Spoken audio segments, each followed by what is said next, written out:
סיכוי דקסים נשמת סם סלומון ביטון בן חנה. הילולה d'un grand tzaddik, vénéré Rabbi Haïm ben Attar, connu par son livre Or HaHaïm Akadosh. Or HaHaïm Akadosh. Rabbi Haïm ben Attar a vécu dans la ville de Salé, au Maroc. La chose est, personne ne le connaissait. C'était un bijoutier. Un bijoutier, mais un grand kabbaliste que personne ne connaissait. Mais même ce bijou était quelque chose de magnifique. Alors le roi du Maroc, il a entendu de lui. Il avait la fiançaille de sa fille. Alors il a envoyé des messages chez lui. Il a dit, j'ai besoin de la bague. J'ai besoin des bijoux pour ma fille. Tu peux charger tout ce que tu veux, je te le paye. Il n'y a pas de problème. Seulement c'est dans 3 mois. Alors il lui a dit, excusez-moi, je ne peux pas accepter. Il dit, pourquoi? Il dit, écoutez, moi je travaille jour par jour. Dès que j'ai pour acheter du pain, du lait, un peu d'eau pour la maison, c'est fini, je ne travaille plus la journée. Dans 3 mois, je vais pas travailler toute la journée. Moi, dès que j'ai un peu d'argent, je ferme le magasin, je m'assois à étudier. Il dit, non, mais c'est la fille du roi. Il dit, roi ou pas roi, ma règle, c'est ma règle. Alors le roi s'est énervé. Il dit, je vous avertis, dans 2 mois, je envoie quelqu'un, c'est pas prêt, ça va pas être bon pour vous. Il dit, ok. 2 mois plus tard, il lui envoie, est-ce que tu as fait quelque chose? Il dit, j'ai rien fait. Non? Comme ça, tu te moquais du roi. Ils l'ont attrapé, ils l'ont emmené au palais. Le roi, il a dit, fosse des lions, mettez-le avec le lion. Et ils ont affamé les lions 3 jours qu'ils n'ont pas mangé et tout ça. Qu'est-ce que tu veux? Il dit, rien. Je vais recommander ma talit, mes téphilim et un livre. Vous permettez? Ah ben, ils vont te dévorer à toi et ton talit et tes téphilim. Ils l'ont rentré là-bas. Il est rentré, le lion ne bouge pas. Il s'est assis au milieu. Là, tout le lion vient, il s'assoit au cercle autour de lui. Et lui, il leur fait un cours de Gemara. Ah, Marabaye, Amarav Papa, Amaravuna, et il s'assoit là-bas. 2 jours plus tard, le roi, il dit à celui-là, il a dû être dévoré jusqu'à la dernière os. Alors il est parti le voir. Qu'est-ce qu'il voit? Il est là-bas au milieu, il fait un cours de Torah au lion. Waouh! Il a dit, Mechila. Il a dit, est-ce que vous pouvez sortir? Personne ne pouvait les choses. Est-ce que vous pouvez sortir? Il dit, pas de problème. Il est sorti. Okay? Indemne. Rien. Après, il ne voulait plus rester là-bas. Il a fait la Aliyah en Israël. Okay? Le problème, les gens ne le connaissaient pas. Il avait l'air de, si tu le regardais, on dirait un paysan. Okay? Et les gens voyaient qu'il dit des choses. Alors, il commençait à avoir une haine contre lui. Au point qu'il y avait des Rechaïm, qu'est-ce qu'ils ont fait? Il avait des escaliers qui montaient chez lui à la maison. Ils ont enlevé un escalier, ils lui ont mis un Sefer Torah. Comme ça que chaque jour, quand il rentre et il sort, il piétine sur un Sefer Torah. Et après, ils vont lui dire Achat. Okay? Le premier jour, quand ils lui ont fait, quand il est revenu de la synagogue pour rentrer chez lui, dès qu'il a senti quelque chose, il s'est arrêté. Il dit, je ne monte pas, je ne rentre pas. Okay? Et quelqu'un lui dit, pourquoi vous ne rentrez pas? Il dit, je ne sais pas, il y a quelque chose qui me dérange. Okay? Alors il dit, qu'est-ce qui vous dérange? Il dit, je ne sais pas, ici, sur les escaliers, il y a quelque chose qui me dérange. Ils sont partis, ils ont ouvert, ils ont trouvé le Sefer Torah. Le roi HaKodesh qu'il avait. Okay? Et les gens le critiquaient. Okay? Alors il a un livre, okay? Rishon LeZion. Et les gens, comme le critiquaient, il a écrit dans la préface du livre, celui qui pense lire mon livre pour me critiquer, il lui a donné des malédictions, ça fait même peur de leur dire. Parce que les gens ne connaissaient pas sa valeur. Les gens ne connaissaient. C'est rien qu'après que les gens ont vérifié. Pourquoi? Il était caché. Il s'est caché. Lui, il possédait un des secrets de la création. Le secret de Netilat Yadayim.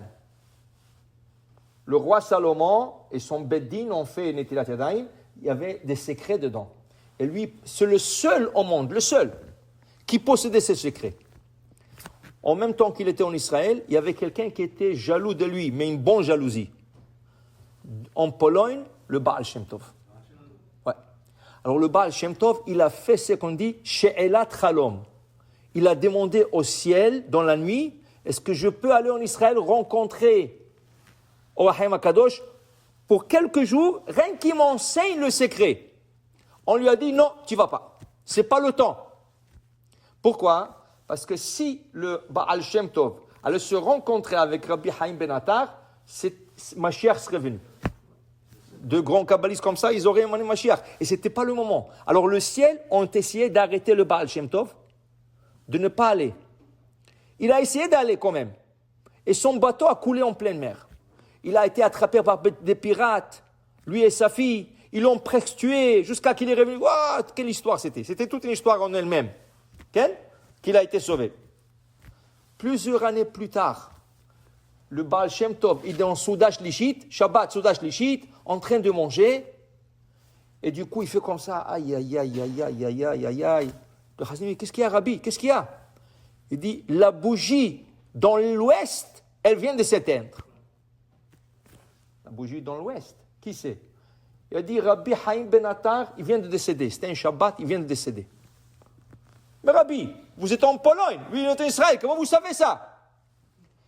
Il leur dit, je viens de recevoir du ciel le secret du Netilat Yadayim. Ils lui ont donné le secret du Netilat Yadayim. Il a dit, si je l'aurais su, ça veut dire qu'il n'est plus vivant. Parce qu'on ne pouvait pas avoir deux de la même génération qui l'ont. Alors ça veut dire, et ils ont vérifié, samedi soir, c'était comme ça. Le Rabbi Haïm Ben Attar est décédé le 15 Tammuz.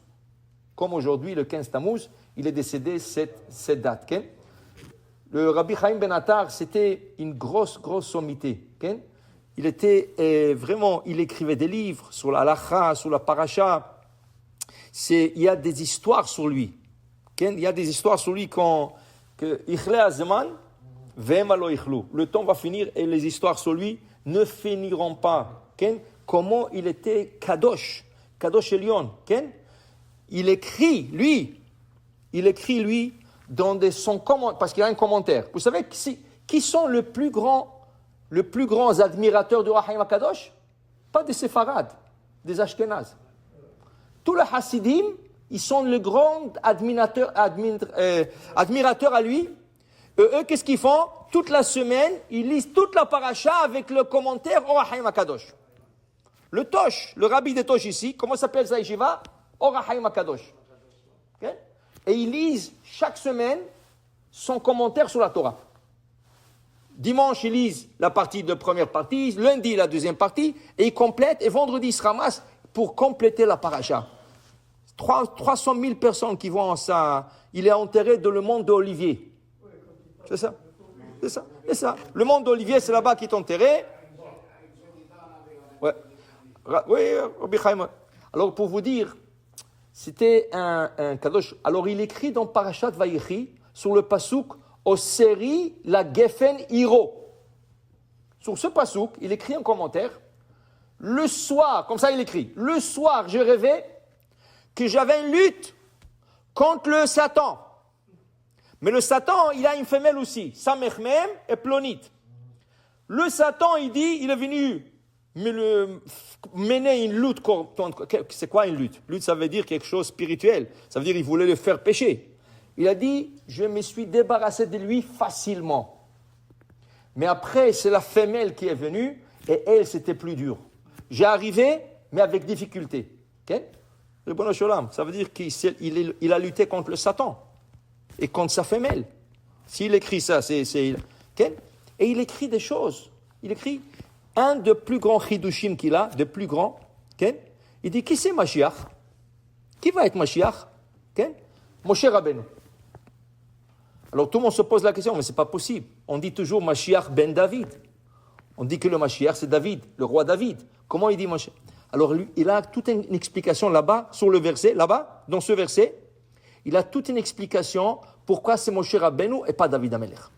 Il a dit la neshama de David Amelech est inclus dans la neshama de Moshe Rabbeinu.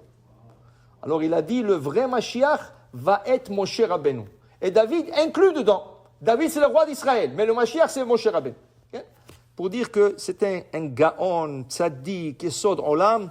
Et aujourd'hui, c'est ça, il-là, allumer une bougie, l'isruto, Matachem, qui prie pour nous. L'isruto tagen alenu, va kolamo Israël. Amen, ve amen. Baruch Adonai l'olam, amen, ve amen.